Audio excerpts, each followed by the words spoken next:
In December 2021, Nigeria released a national development plan designed to shape the country's development between 2021 and 2025. The plan is projected to tackle development issues like poverty alleviation and foster industrialization. Some people think that development is about roads, it's about infrastructure, it's about buildings. No, but development is about the human being. That is why we talk about human development. Development is about how to improve the quality of life of citizens. Successive governments have embarked on several development strategies through commissions, agencies, and departments with the aim of fostering development at local, regional, and national levels. Experts say some of these strategies have failed mostly because of badly coordinated community development activities. The government exists for a primary purpose, one very important purpose, the welfare of the people. And in talking about the welfare of the people, you include their security, their well-being, standard of living, economic well-being, and so many other things. So when we talk about those things, you look at the people's development. Yeah. So when you consider that the people are the fulcrum, are the main pivot of the focus of the government, then their development should be at the front burner. All right. Community development is the process of improving the social, economic, and environmental conditions of a community and bringing members, government and non-governmental agencies, and other stakeholders together to identify and address the needs and challenges of said community. For the benefit and good people of Ogenibo and Jeremy clan, and also properly educate our children and our students. In the name of God the Father, God the Son, God the Holy Spirit. Amen. In short, people come together to take action on what's important to them. It changes the community's life in terms of access to potable water. It reduces waterborne diseases in those communities. In terms of hospitals, we are able to reduce maternal mortality. In terms of education, you try to bring the people par to the developed world, where education becomes a way of thinking and then also be informed.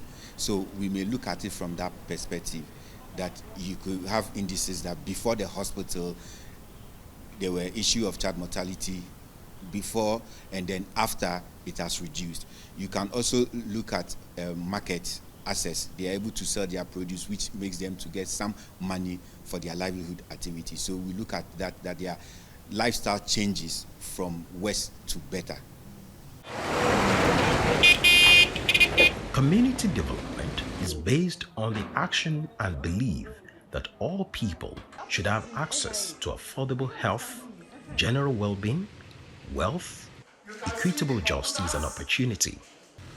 It recognizes that some persons, groups and communities are excluded from benefits as well as marginalized by the way society and structures are organized.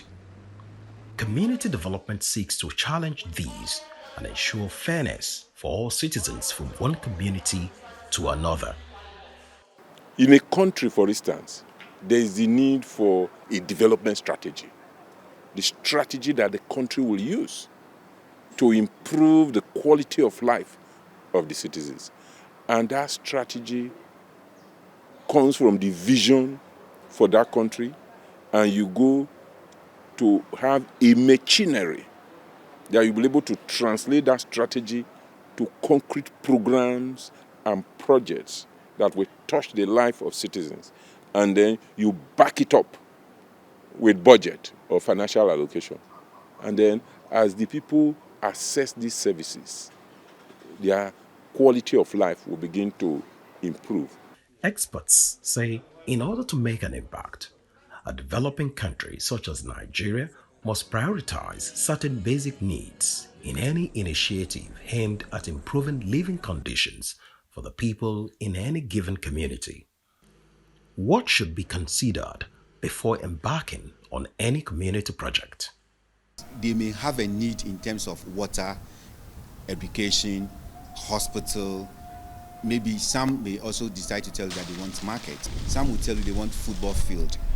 Because I quite remember some areas that we went to put communities together, women and men. The women said they want football field. You'll be surprised why women were saying football field, because there is another community that their men goes there to play football and watch football. So they believe that those women over there capture their men. So it varies. But in a nutshell, we have certain indicators that we look at in each community. What do they want as a community? They may have 1,001 projects, but you have to prioritize with them.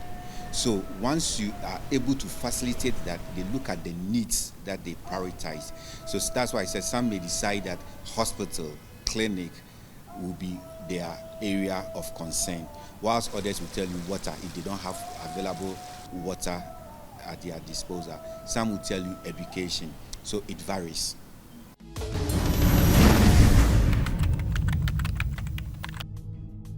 Community development ensures areas like education, healthcare, housing, sustainable infrastructure, agriculture, and skill development, as well as other areas that can be referred to as major conduits for job creation in the community, are brought to the fore.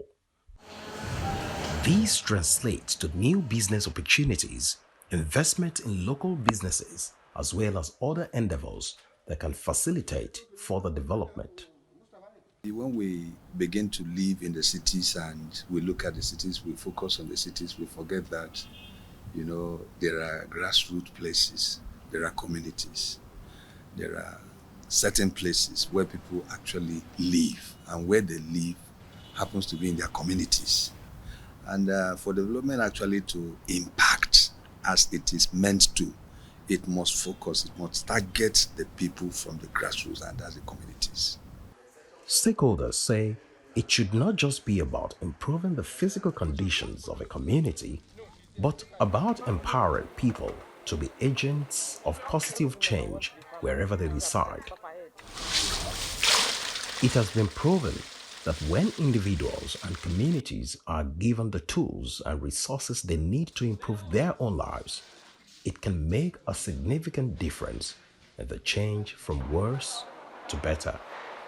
In fact, development theory and practice are agreed that there are 4 key areas that can touch the life of citizens. One is infrastructure. Infrastructure, whether roads, water infrastructure, electricity infrastructure, or transport infrastructure. Infrastructure is key. Second is health. Third is education. And then 4 is agriculture and food security. These 4 key areas are the most important in terms of development. We know, for instance, that without security there cannot be development. But the ones that touch the life of citizens and improve their quality of life and standard of living and life expectancy are infrastructure, education, health, and agriculture. Many large-scale and major community development projects have been funded and failed in the past, particularly for not adequately representing the needs of the recipient or beneficiary communities. When a tree intends to start well, it must have good roots. And development that takes place at the grassroots, at the community level, ensures that such development at the national level has a taproot. So when you develop with communities in mind first, and you look at the communities and center development there, it ensures that what you have eventually at the national level is able to stand. Yes, that is the reason why whenever you think about development, you first think about the communities, where the people live, where they are. This shows that when community members are not sufficiently involved in decision-making at all stages of planning and execution of projects in their communities, there is a lack of ownership and sustainability syndrome. Bottom-up approach involves the people who will be the beneficiaries of the development process to be part of planning the development. When they plan the project, when they plan the activities, when it is bottom-up, there will be ownership and the implementation will be better. However, our experience in development shows that you need both bottom-up, top-down, and even sideways. Take, for instance, in the past 15 years, Nigeria was the third largest host of poor people in the world, with India being number one and China being number two. Remember also that Nigerian population is only about 15% of China and India. But in the last 15 years, China has lifted 730 million people out of poverty. And India has lifted 170 million people out of poverty, now making Nigeria the host of the largest number of poor people in the world. How did China and India do this? They did that with enlightened leadership from top, active citizens from below, and good pro-poor policies, such as social protection policies. So that's why we say yes, bottom-up approach is the best approach in terms of development outcomes. But we need more than bottom-up. So we need bottom-up, top-down, and even sideways. Experts say development from ground up is possible through community development, since it can contribute towards improving the lives of people at the local level, mostly by improving access to their basic services, creating jobs, and increasing incomes. It is important for people to get involved in community development in their own communities because they can make a real impact.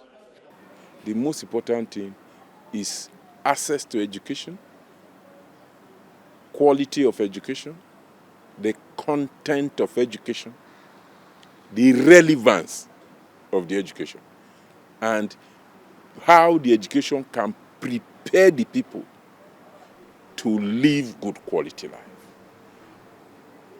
In most parts of the world, every person cannot go to university, but everyone should go to primary and secondary school. Research further shows that actions, no matter how small, can make a big difference when people get involved through volunteering, donating, or advocacy. This begs the question of which model of development can impact more in Nigeria, the top-down or the ground-up approach.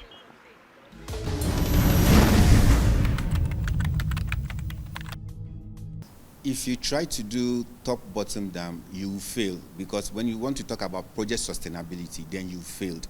But if you want to start your planning from bottom up approach, that should be the best, because at the end of the day, the community people accept that, because that is their problems, that is their issues that they've raised, and then you help them to resolve the issue. You help them to put in what they need, so their felt needs become prioritized and they accept it. The 2021 National Development Plan aims to ensure that by 2025, 35 million people will be lifted out of poverty. According to the plan, the government aims to achieve this goal through accelerated, sustained, and inclusive economic growth with social protection initiatives. 21 million full-time jobs are expected to be created. You cannot develop without planning. And when you plan, it's like you must tie yourself. You must tie yourself to your plans.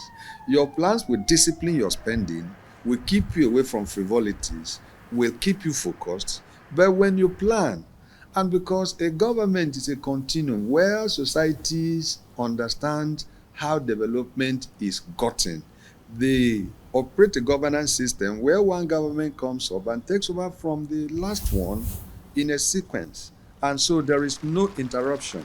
But in our country, we discover that a particular government takes over and it cancels out all the programs of the previous one without looking at the merits or demerits. At one fell swoop, they cancel out everything and want to start afresh because they think they have what it takes to do better. Now, in China, it wasn't like that. It has not been like that. In India, they don't govern themselves like that. They look at what was initiated, and let us not forget this fact, that it is usually because the things that were initiated are initiated to benefit the people.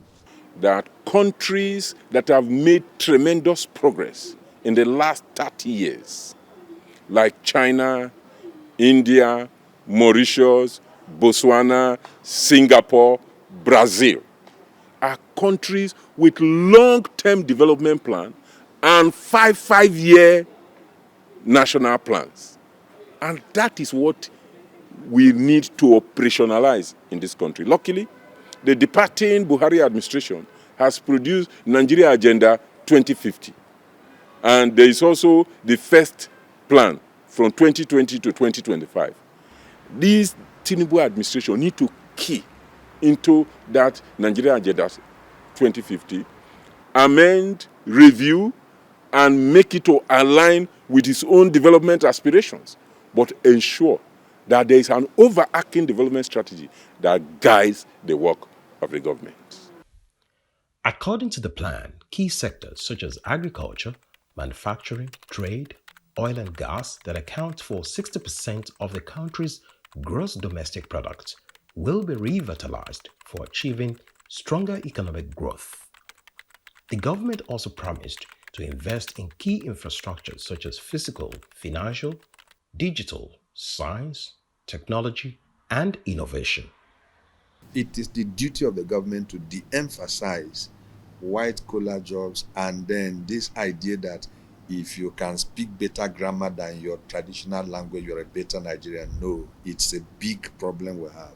So government should encourage technical education. Let our young men understand, and then create a good opportunity for those who are trained, not just to, there are so many technically trained young men who are out there riding bikes, doing bike transportation. So where does that leave the teenager who is growing up and is thinking of also going to acquire a skill? Is it after acquiring a skill he hits the street with a bike, doing motorcycle transportation? Government will not solve every problem, but there is a minimum. That minimum is a level playing field, and then the psyche of the society must be affected. We have a National Orientation Agency that should be doing things like that. Years ago, we used to have commercial schools. Where have they gone to?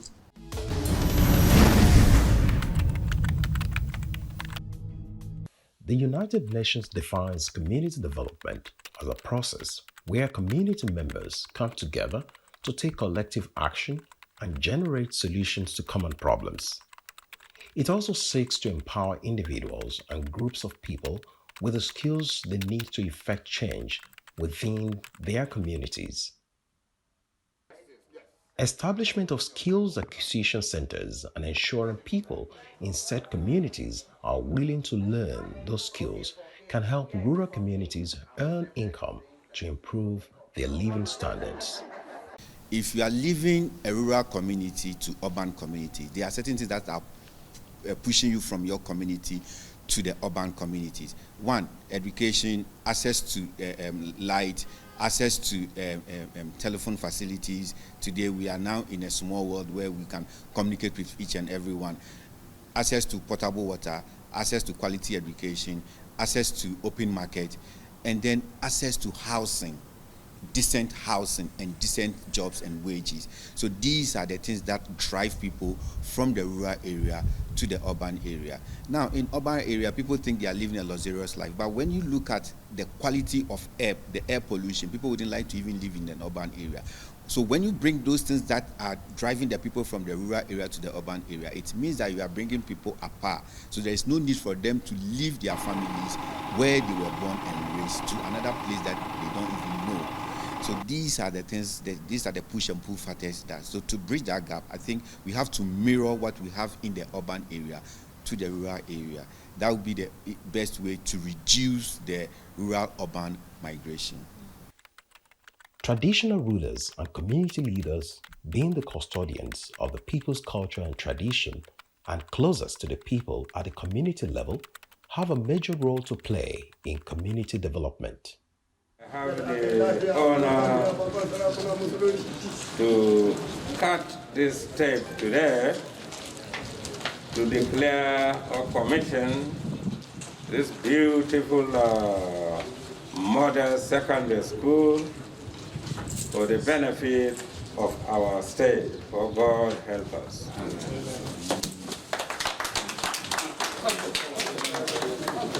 One of these is to work in conjunction with their subjects and carry them along to realize development projects that will be of benefit to the entire community while looking for more ways to meaningfully engage the youths. Everything rises and falls on leadership. It is the leader who will give the direction, who will give the vision, who will mobilize the people's energies to be able to put in place. Unfortunately, in this country, political leadership is neglected. If you look at other sectors, in Nigerian, Amina Mohammed is the Deputy Secretary General of the United Nations and is doing excellently well. Dr. Okoji Iweala is the President of World Trade Organization. He's doing well. Dr. Akuwumi is the President of African Development Bank. He's doing very well. Dr. Osaho Nabuleli is the President of World Medical Association. He's doing excellently well. But Nigerians have failed to embrace politics. Decent, God-fearing, honest people think that politics is a dirty game. But when you leave it dirty, who will clean it up? And remember that Plato counsels us that if you refuse to participate in politics, you will be ruled by your inferiors. And Edmund Burke said that for evil to triumph is for good men to do nothing. And finally, Frantz Fanon said that the future will have no pity for those men and women who, possessing the exceptional privilege of being able to speak the words of truth to their oppressors, have taken refuge in attitude of passivity, of mute indifference, and in some cases of cold complicity. Nigerians need to wake up, take our country, and participate actively in politics so that we can accelerate development, not only at the community level, but across the country. The local government, which is the government at the grassroots meant to deliver rural development and bring government closer to the local communities, has not been sufficiently empowered to perform its duties. They are expected to initiate the community's economic planning drive, to build an other official community plan and shape community growth. They are also expected to provide revenue to maintain, grow, and improve local infrastructure and community services. Experts say local government institutions should be strengthened to enable them empower their communities for development. Well, the government needs to look at the local government structure. What is the local government structure? What's their mandate? How are they supposed, because they are close to the community members. So how are they being empowered that they can transfer that empowerment to the community members? So first of all, you start with developing and strengthening the local government institution so that the local government institution will be better equipped and also assist the community members. So what the government needs to do first is equip and strengthen the local government. Once the local government is strengthened, then trickle-down effect will go to the community members so that they can have the same structures that they dream of having in their community, rather than moving to where you don't have relatives, you have nobody over there. So that is one of the key things that the government needs to start, is empowering the local government.